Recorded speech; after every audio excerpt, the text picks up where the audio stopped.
Muito legal.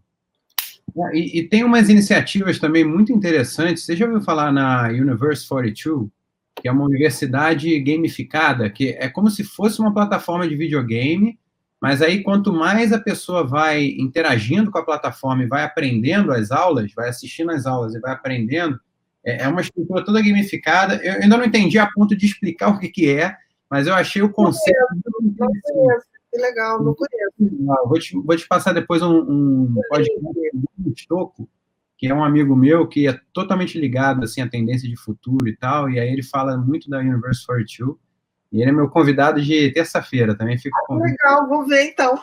Quarta-feira, quer dizer. É bem interessante, porque também tem... eu estudo muito marketing, né?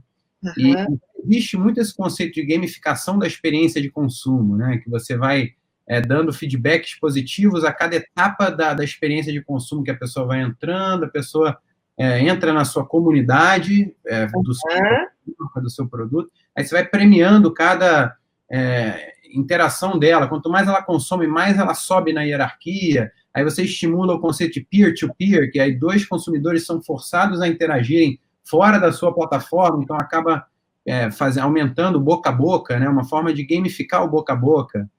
Olha que interessante que você está falando.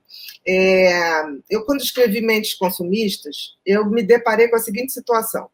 As pessoas que mais entendem de funcionamento cerebral hoje são os profissionais de marketing. E aí, é impressionante. Tanto que os capítulos que eu falava, como é que as pessoas faziam com que você se interessasse por um produto, pelo cheiro, pelo jingle, né? E hoje a gente sabe que o ato de comprar, principalmente agora você falando na questão de gamificar o consumo, você está fazendo com que o prazer do consumo seja um prazer quase que de videogame. Né? Então, você cria uma necessidade. Quando você vai dando ali, pontuando, você vai aumentando a dificuldade, você está criando uma dificuldade que desafia o cérebro. Então, você faz com que haja produção de dopamina no ato de consumo. Porque quanto mais difícil o desafio, ou mais fácil, né? Se for fácil demais ou se for difícil demais, a tendência é o cérebro querer ignorar aquilo, não ter prazer com aquilo, né? Tem que ser gradativo. Tem que ser no ponto certinho para você, né? Sentir a gratificação ali, né? A recompensa ali daquela experiência. Isso mesmo. Você vai pegando o sistema de recompensa do cérebro, né? Quando você falou, aí dá uma recompensa. Existe um sistema chamado sistema de recompensa no cérebro que ele está interligado a qualquer tipo de prazer que a gente tenha. Desde o prazer sexual, ao prazer de compra, ao prazer do exercício, da competitividade. Esse prazer, esse sistema é um dos mais fortes que tem. Eu diria até que a gente tem dois grandes sistemas cerebrais muito bem estabelecidos desde sempre, que é o sistema do medo e da sobrevivência, né? E o sistema da recompensa. Eu diria que mexer nesses dois sistemas, você domina qualquer pessoa. Por exemplo, você quer manipular uma pessoa, deixa ela amedrontada, porque ela é facilmente manipulável quando ela está numa situação de medo, desespero, e você quer manipular alguém também, faça ela dependente de determinadas coisas. Então, o medo e a dependência são coisas muito fortes. Eu diria que são as coisas mais fortes, são os circuitos cerebrais mais intensos que o cérebro tem. E tem uma coisa também que acaba sendo, que está em alta e também tem tudo a ver com isso, é o tal do FOMO, né? O Fear of Missing Out. Exatamente. A juventude está sentindo isso muito forte, né? As pessoas ficam conectadas desde muito cedo, em rede social, em game, em tudo. E interessante que essa expressão, não me lembro quem criou, mas foi criada em 2000, no ano 2000. Foi um psicólogo. Eu não me lembro o nome dele, começa com D, mas eu não me lembro o nome dele. E isso é tão louco, porque as pessoas hoje, por isso a questão da ostentação, e tinha um filósofo francês que dizia o seguinte, que você, o Bouton, que você só quer aquilo que o seu vizinho ainda não tem. Então, por exemplo, por que eu compro uma televisão de 50? Porque o meu vizinho tem de 40. O dia que o meu vizinho tiver de 50, a minha vai ter que ser de 60. Isso é tão maluco, porque as pessoas começaram a ter as suas referências do que é bom, do que é ruim, em cima do que o outro não tem. Isso me preocupa um pouco, porque assim, as pessoas estão deixando de ter a referência interna do que é bom para elas, quais são os talentos delas, no sentido de desenvolver como ser humano, e elas estão pautando naquilo que eu vou mostrar para o outro, e não é meu, entendeu? E o FOMO é um fenômeno que eu fico muito preocupada, porque a quantidade de pessoas hoje que viaja e que não curte a experiência, porque elas estão ali, elas estão fotografando para postar. Ela vê o lugar turístico pela tela do celular fazendo a selfie, né? Ela vê que, olha que lindo o pôr do sol está lá. Exatamente, e isso me preocupa pelo seguinte, porque existe uma coisa que é você fotografar e existe uma coisa que é você experienciar.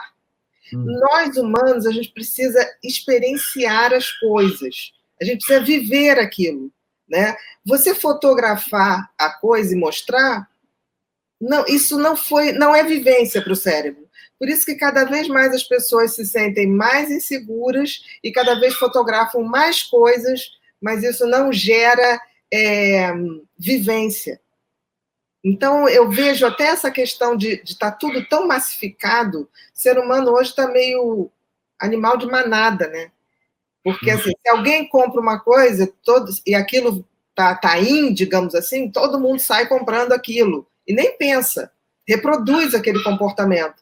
Mas nem assim elas estão satisfeitas. E eu acho que o FOMO representa muito isso. Eu estou muito mais preocupada o que eu vou mostrar para alguém, e na frente, né? Tem que ser antes. Todo mundo fazendo, menos eu, né? Eu perdi aquele trend, aquela hashtag, né? Aquela sensação de perda, né? Que a pessoa e tem. É uma sensação muito de frustração, né, Duda? Porque essas pessoas estão sempre achando que o amigo que está lá no outro país está vivendo uma situação melhor que ela, né?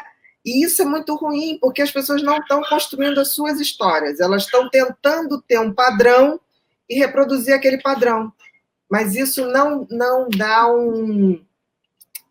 dá uma personalidade, entendeu? Você não constrói uma personalidade. Mas a impressão que eu tenho é que, normalmente, assim, o processo de maturidade ele vai seguindo assim, uma sequência meio que universal, de acordo com toda a história humana e da civilização. Assim. Mas imagino que um processo que assim, tem o normal para nosso bairro, né, para nossa geração e para nosso lugar, e tem o normal da espécie humana que você pode colocar num contexto histórico, né, para você ver tipo, o potencial humano, assim, de uma coisa.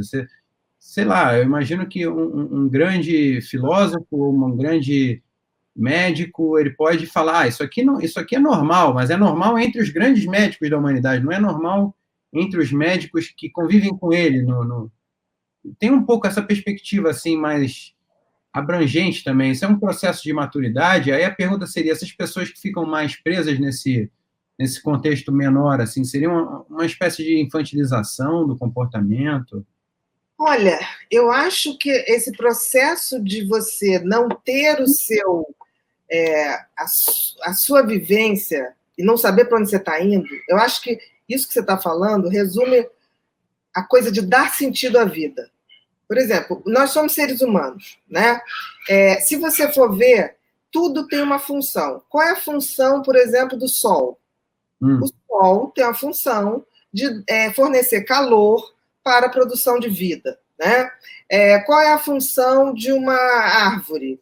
Produzir oxigênio, porque ela faz fotossíntese. Isso é a essência do mundo vegetal. Qual é a essência do ser humano? Dar sentido à sua existência. Né? Se você não dá sentido à sua existência, você começa a se perder do que é ser um ser humano. Porque assim, nós nascemos humanos, mas se tornar ser humano requer você dar sentido à sua vida.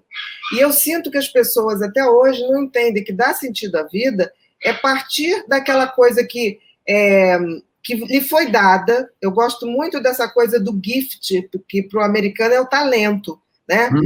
Todo mundo tem um talento, uns mais, outros menos, e quando você pega esse sentido, quando você pega esse talento e começa a dar sentido à sua vida, você, de fato, começa a ser alguém. E quando você pega esse sentido da sua vida que você está dando com o seu talento e compartilha com os outros, aí você fez o propósito da vida, entendeu? Aí é a glória, aí é a felicidade. E eu sinto que a maioria das pessoas hoje não tem noção do que é ser um ser humano e fazer esse tipo de coisa, dar sentido à vida. Eu vejo as pessoas com vidas totalmente sem sentido. Aí você sai buscando essas questões, tipo assim, o que é ser um bom médico? O que é ser um bom engenheiro? O que é ser um bom profissional de marketing? Mas ninguém ensina o que é ser, antes de tudo, um bom ser humano. Entendeu? Aí fica um padrão que tá tudo errado, porque assim, eu sou uma boa médica, mas eu tenho que ser antes um bom ser humano. Senão nada disso vai valer a pena, entendeu? Não vai valer mesmo.